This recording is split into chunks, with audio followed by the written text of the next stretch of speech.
हरे कृष्णा। राधे राधे। सखियों के श्याम से प्रसंग। वे दिन अब दुख देत, तुम्ही धीरज त्याग दोगे तो कैसे चलेगा भैया। सुना है कि तुम स्वेच्छा से बालक रूप बने रहते हो, अथाह ज्ञानी हो। तुम धैर्य धारण करो और इन सबको भी संभालो। कदम तले आंसू ढरकाते तड़फड़ाते मधुमंगल का सिर गोद में लेकर केसों को सहलाते हुए मैंने कहा, आई थी अपनी पीर भुलाने, किंतु यहाँ सबको अर्धमृत पड़े देख पीड़ा का सागर ही मानो हृदय में उमड़ आया। रूपा बहन, मैं क्या करूं, कहाँ जाऊं। ओहो, श्याम सुंदर ने यह क्या किया। मधुमंगल ने सिर धूनते हुए कहा। सुनकर हृदय में एक हूक उठी। ओहो, सब कुछ बदल गया है। सखा भी मुझे रूप से रूपा कहने लगे हैं। महाप्रत्न से तनिक हंसकर कहा, रूप नहीं कहेगा अब। एक दिन तूने पूछा था ना कि रूपा से रूप कैसे हो गई तू। उस दिन तो मैंने हंसकर तुझे अंगूठा बता दिया था। ले आज बताती हूँ सही बात, किंतु मैं बलिहारी जाऊँ, तनिक जल पी ले मेरे वीर।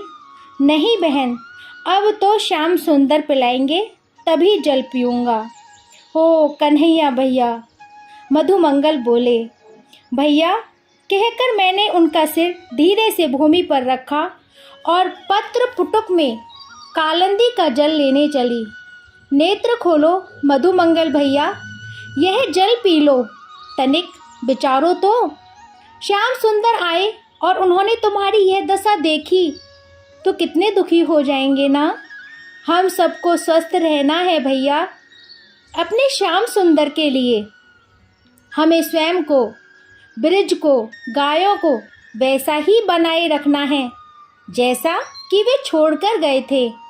तुम तो उनके अंतरंग सखा हो, उनके सभी रहस्यों के जानकार हो। लो उठो। मैंने उसे उठाकर पत्र पुटक अधरों से लगाया। नेत्र जल के साथ यमुना जल की एक घूंट गले से नीचे उतरी ही थी कि जाने क्या हुआ। वह बिलबिला बिलबिला कर पुकार उठे, कन्नू रे, भैया कन्हैया रे, हमें छोड़ तो कितकू गयो रे। वह दहाड़े मार मार कर भूमि पर जा गिरे। हाय मैं क्या करूं। दृष्टि उठाकर चारों ओर देखा। सूनी सूखी धरती, सूना गगन, झूले से वृक्ष, विसुरते पशु पक्षी। यह ब्रिज को क्या हो गया है। यह बैकुंठ से भी सुहावनी ब्रिज वसुंधरा दावानल दग्ध अग्निमुख से गिरे ग्रास सी श्रीहीन कैसे हो गई। ऐसा दारुण शाप किसने दिया इसे, किसने छीन लिया इसका सुख और सौभाग्य। हाँ देव, तेरी निष्ठुरता को धिक्कार है। भैया मनसुखा, तू तो महाज्ञानी है, उनके स्वरूप को भली प्रकार जानता है। वही स्मरण कर धैर्य धारण करो। क्या कहती हो बहन। एक बार श्याम सुंदर का मुख देख ले तो योगेश्वर शिव भी ज्ञान भूल जाएं। मेरी क्या गिनती है। तू और कोई बात कर। हाँ भैया, तूने पूछा था ना अभी मुझसे कि एक बार कि तू रूपा से रूप कैसे हो गई। वही बताती हूँ, सुनो। मेरी मैया कहती है, मैं श्याम सुंदर से 6 दिन उम्र में बड़ी हूँ। वह सब तो मुझे स्मरण नहीं, किंतु कान्हा बछड़े चराने लगे अपने सखाओं के संग। मेरी मैया कहती, आँखों में जल भरकर कहती, भरे गले से कभी कभी कहती, रूपा लाली भई है। जो छोरा होए के आती तो आज कान्हा कुंवर के संग बछड़ा लेके जाती। सांझ को पुनः उन्हें लौटते देख बाबा मैया वही चर्चा ले बैठते थे। एक दिन मैंने कहा, बाबा मैं भी कन्हैया के साथ बछड़े चराने जाऊंगी। सुनकर बाबा ने मुझे अंक में भर लिया और उनके नयन झरने लगे। तू छोरा बनकर आती तो हमारी सारी आशाएं पूरी हो जाती। नहीं बाबा, मैं तुम्हारी लाली नहीं, आज से मैं लाला हूँ। सब के सब छोरा मेरे जैसे ही तो हैं। बाबा, तुमको मेरी सौगंध, मैं कल बछड़े चराने जाऊंगा। मेरा नाम आज से रूप है, रूपा नहीं। मैया, मैं भी कछनी पटुका पहनूंगा, कहकर मैंने घांगरी उतारकर फेंक दी। मैया ने मुझे मनाने समझाने की बहुत प्रयत्न किया, पर मैंने रो रो कर घर भर दिया। तब बाबा ने मुझे कांछनी बांधकर पटुका कंधे पर धर दिया। मेरी प्रसन्नता की सीमा ना रही। मुझे लगा मुझे देखकर बाबा मैया भी प्रसन्न हुए हैं। ना जाने क्या बात थी, मैया देख देख कर हंसती और रोती भी जाती थी। मेरी सखियां और पास पड़ोस के सब मुझे देखने आए, सब हंस रहे थे। मेरा मन अकुला रहा था, कब सांझ हो, कब कन्हैया आए और उसे बताऊं कि मैं अब रूप हूँ, तेरा सखा, अब मैं रूपा नहीं हूँ। कब सवेरा हो और मैं बछड़े लेकर उनके साथ वन में जाऊं। उस समय यही सब मन में था। किसी की हंसी ठिठोली मेरा स्पर्श नहीं कर सकती थी। मैया मुझे लेकर नंद भवन गई। सब बात सुनकर यशोदा मैया हंसकर बोली, ठीक तो कहती है लाली, जब तुझे लाला होगा तो पुनः ये रूप से रूपा हो जाएगी। मेरी मैया बोली, तुम ही कहो ब्रजरानी, कल सियानी होने पर छोरों के संग रहने वाली से कौन विवाह करेगा। यशोदा मैया ने उत्तर दिया, 4 दिन की बात है बावरी, यह स्वयं ही अपनी सखियों के लिए अकुला उठेगी। दूसरे दिन जैसे ही प्रभात हुआ, मानो मेरा दूसरा जन्म हुआ हो। मेरा नाम, रूप, कार्य और संग साथ सब परिवर्तित हो गए। मैया ने मुझे जगाकर कहा, सुन, कन्हैया का श्रृंगी नाद गूंज रहा है। शीघ्रता से हाथ पैर मुंह धुलवाया, पटुका और छीका कंधे पर रखा, हाथ में लुकुट और श्रृंग लेकर बछड़ों को आगे करके मैं खिरक से निकला। मैया बाबा नेत्रों में जल लिए मेरे पीछे द्वार पर खड़े थे। ज्यों-ज्यों कन्हैया बछड़े लेकर बढ़ रहा था, त्यों-त्यों अन्य गोप बालक अपने बछड़े लेकर उस झुंड में मिलते जाते। बालक जैसे बरसों से बिछड़े हों ऐसे दौड़कर उन्हें अंक माल देते और आगे चल पड़ते। जब मेरे द्वार से वे कुछ ही कदम पर दूर रह गए तो मैंने द्वार से हटकर लुकुट उठाया। संकेत पाते ही हम्मे रव करते हुए बछड़े पद पर भागे। मैं भी श्याम सुंदर के सम्मुख जाकर खड़ा हो गया। अंक माल देने को हाथ उठे नहीं। अरे रूपा, तू? बंसी में सुर फूंकते होठ मुस्कुराकर पूछ उठे। रूपा नहीं हूँ मैं, आज से रूप हूँ। कन्हैया, तू अपने साथ मुझे भी बछड़े चराने ले चलकर, मैंने अनुरोध किया। मैया ने कहा, जब मेरे भैया हो जाएगा तब मैं पुनः रूपा हो जाऊंगी। अच्छा चल। कन्हैया ने स्वीकृति दे दी। यह तो पीछे ज्ञान हुआ कि वह ना कहना तो जानता ही नहीं है, अपने जनों को सुख देना ही जानता है। वह उसने इधर उधर खड़े सखाओं की ओर देखकर कहा, भाइयों देखो, यह अपना नवीन सखा रूप है। बस उसी दिन से मैं रूप हो गई। कितने खेल हमने साथ साथ खेले, कितने असुर श्याम ने मारे, इसके हम सब साक्षी हैं भैया। नित्य ही दिन को वन में मंगल महोत्सव होता और प्रातः साय ब्रिज में सखियां मुझे बाबरी कहती, हंसती, किंतु साथ साथ मेरा सौभाग्य भी मानती। मुझे घेर सबकी सब श्याम सुंदर की बातें भी पूछती, कोई कोई छुटोली भी करती। क्यों रूप, तुझे लज्जा नहीं लगती? लज्जा क्यों लगे भला? जिस सुख के लिए तुम तरसती हो वह मुझे नित्य सहज सुलभ है। लज्जा निगोड़ी का भला क्या मूल्य है इसके सामने? यदि जन्म जन्म में बार बार यही करना पड़ा तो मैं सहर्ष लज्जा त्याग कर श्याम सुंदर का हाथ थाम लूंगा। एक दिन पद्मा ने एकांत में कहा, सुन रूपा, मैं चिढ़ गई। देख, मैं रूपा नहीं रूप हूँ। यदि तुझे रूपा से ही कोई काम हो तो वह जहाँ हो वहाँ चली जा और उसे ढूंढ ढांढ के ले आ। सुन, हम सब व्रत कर रही हैं, तू भी करेगी? उसने कहा, कौन सा व्रत कर रही हो? भगवती कात्यायनी का। क्या होगा इससे? अरे मनोकामना पूरी होती है। मैंने पूछा, कौन कौन करेगी व्रत को? यहाँ की सब सखियाँ और वृषभानुपुर की सखियों के साथ श्री किशोरी जी भी करेंगी। क्या मांगोगी कात्यायनी से? वह सब वही ज्ञात होगा। क्या कहती है? तेरे मन की कामना तुझे ज्ञात नहीं है? सो तो है, सबकी एक ही तो अभिलाषा है। कहते कहते पद्मा की वाणी भावपूर्ण हो उठी। क्या है भला, सुनूं तो? पद्मा के नयन नीचे झुक गए। लाज से हंसकर ओढ़नी से उसने नाक मुख ढक लिए और फिर एकदम बोली, बोल करेगी? करना हो तो प्रातः आऊं बुलाने, यदि ना करना हो तो बात मन में रखना, किसी छोरे से कुछ मत कह देना। क्या करना होगा इसमें? सूर्योदय से प्रथम ही यमुना में स्नान करके कात्यायनी की पूजा करनी है 1 महीने तक। बस? किंतु मैं कैसे कर सकूँगा? मैं तो उस समय गाय लेकर सबके साथ वन में जाता हूँ ना।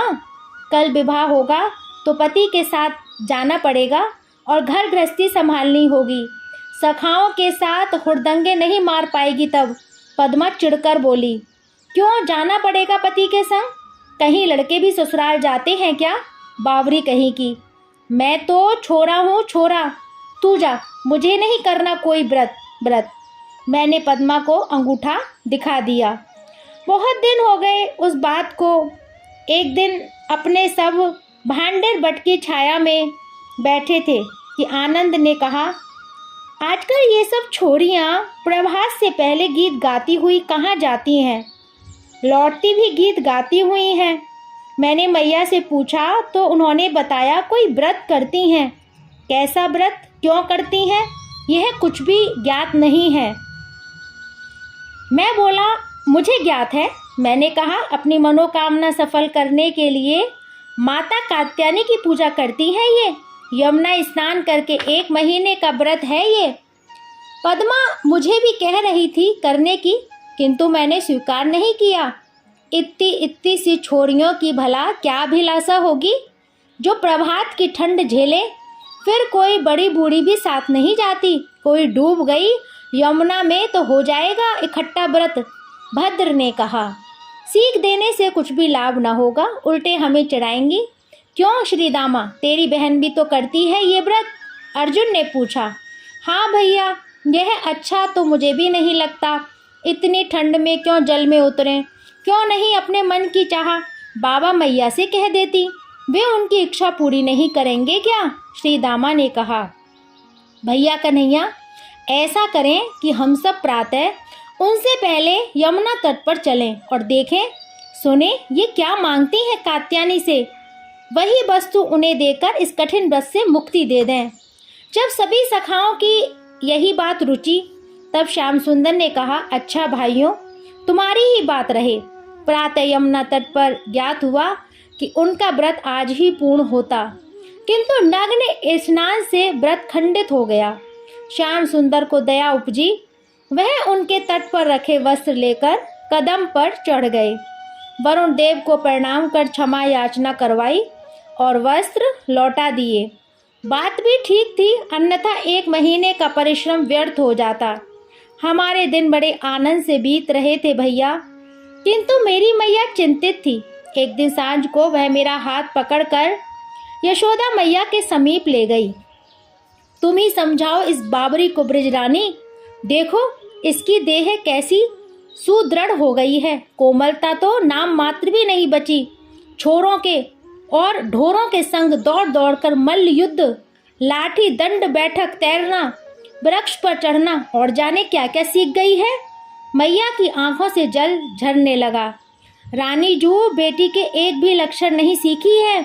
चूल्हा चाकी, दधी मंथन और सीना पिरोना कुछ भी नहीं जानती। कौन इसका हाथ थामेगा, और थामेगा तो क्या इसकी पूजा करेगा अथवा स्वयं घर का काम करेगा और इसे गैया चराने भेजेगा? सगे संबंधी मुझे क्या कहेंगे? इसके बाबा तो कहते हैं रूपा ससुराल नहीं जाएगी। यदि नहीं जाएगी तो फिर ये करेगी क्या? जिससे विवाह होगा वह क्या चौका बासन करेगा और इसे बन बन गायों के पीछे दौड़ाने भेजेगा। मैं क्या करूं, कुछ सूझता नहीं है। इसकी देह तो देखो, अब क्या खुले शरीर रहने के दिन हैं इसके। यशोदा मैया ने मुझे अच्छी तरह देखकर एक बार दांतों तले उंगली दबाई, फिर बोली, लाली अब तू बड़ी हो गई है, गाय चराना छोड़कर घर का कामकाज सीख बेटी। देख तेरी उम्र की सखियां कितना कुछ सीख गई हैं।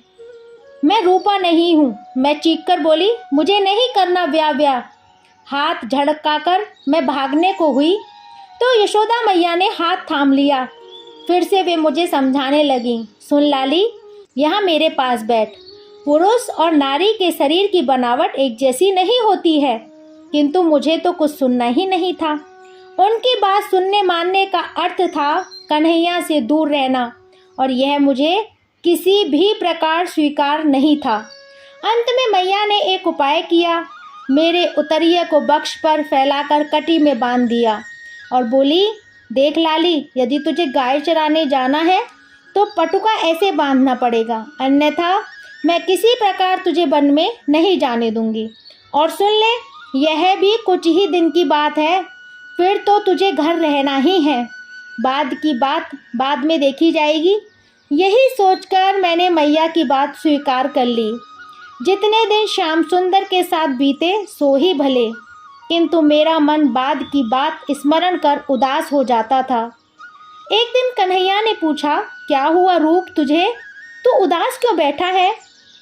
मुझसे कुछ अपराध बन पड़ा है क्या? मेरे नेत्र उनकी बात सुनकर भर आए। क्या कहूँ, कहने योग्य है ही क्या? मुझसे ना कहेगा? उसने मेरा चुबुक ऊपर उठाते हुए पुनः पूछा। कन्हैया, मैं उसके बक्ष से सिर टेककर फूट पड़ी। हृदय की पीड़ा आंसू बनकर झरने लगी। मुझसे कह रूप, क्या दुख है तुझको? श्याम ने अपने पीतांबर से मेरे आंसू पोंछे। मुझसे कह रूप, उसने पुनः आग्रह किया। मुझे विधाता ने छोरी क्यों बनाया? हिचकियों के मध्य इतनी बात कह पाई मैं, और रुदन फिर उमड़ पड़ा। किंतु इससे तेरा क्या बिगड़ता है रे? विधाता ने ऐसा क्यों किया यह तो मुझे ज्ञात नहीं, पर इस बात को जानने से तेरा दुख मिटता हो तो मैं प्रयत्न करूं जानने का कि उसने तुझे छोरा क्यों नहीं बनाया। महर्षि साडिल्य अवश्य इसका उत्तर जानते होंगे। यह बात नहीं है कन्हैया, मुझसे तेरा साथ छोड़ा नहीं जाता। मैंने कहा, तो कौन तुझसे छुड़वा रहा है बाबरे मेरा साथ? उसने हंसकर मुझे गले से लगा लिया। मैया, मैंने कहा। मैया? कौन, मेरी मैया? हाँ, तेरी मैया। क्यों, क्या हुआ? कह रही थी, नारी और पुरुष के शरीर की रचना एक सी नहीं होती। नारी खुले शरीर नहीं रह सकती। जब मैं नहीं मानी तो उन्होंने मेरा पटुका इस प्रकार बांध दिया और चेतावनी दी है कि यह भी कुछ ही दिनों की बात है। बाद में तुझे घर बैठकर बहू बेटी की भांति चोखा चूल्हा करना पड़ेगा। कल ससुराल जाकर क्या हम सबके मुंह पर कालिख लगवाएगी? कन्हैया, जो होना हो सो हो। यदि तुझसे दूर रहना पड़ा तो मैं यमुना जी की शरण लूंगा। मेरी बात सुनकर श्याम सुंदर कुछ सोचते रहे और फिर बोले, देख रूप, जब तक मैं गाय चराने आता हूँ तुझे कोई मेरे साथ आने से रोक नहीं सकेगा। मैं घर रहने लग जाऊंगा तब की बात न्यारी है। कन्नू, सच कह रहा है तू? मैया को मना लेगा ना तू? मैंने उसके कंठ में बाहें डाल दी। यह सर्वदा सच है रूप कि यहाँ ब्रिज में कोई तुझे मुझसे दूर नहीं कर सकता है। भैया मधुमंगल, मैं तो उनकी बात सुनकर फूली फूली फिरती रही। मुझे कहाँ ज्ञात था कि वह हमें त्याग कर मथुरा चले जाएंगे। मैं आनंद में डूब उतरा रही थी कि तीसरे ही दिन वो क्रूर अक्रूर हमारी आंखों का प्रकाश छीन के ले गया। भैया, मेरे कारण ही वह मथुरा गए और लौटकर नहीं आए। कोई जाकर उनसे कह दो, तेरा रूप अब रूप नहीं है, रूपा है वह। घर में घांगरी फरिया पहनकर बैठी है, अब गाय चराने नहीं जाएगी। भैया, वह किसी का दुख नहीं देख सकता था, इसी कारण वो चला गया यहाँ से। सारे ब्रज को दुखी करने वाली मैं हूँ भैया। इकलौती मैं ही हूँ, कोई मुझे शाप दे दो, मैं सबकी हत्यारिन हूँ, सबकी हत्यारिन हूँ। आज का प्रसंग यहीं विराम लेता है। हरे कृष्णा, राधे राधे।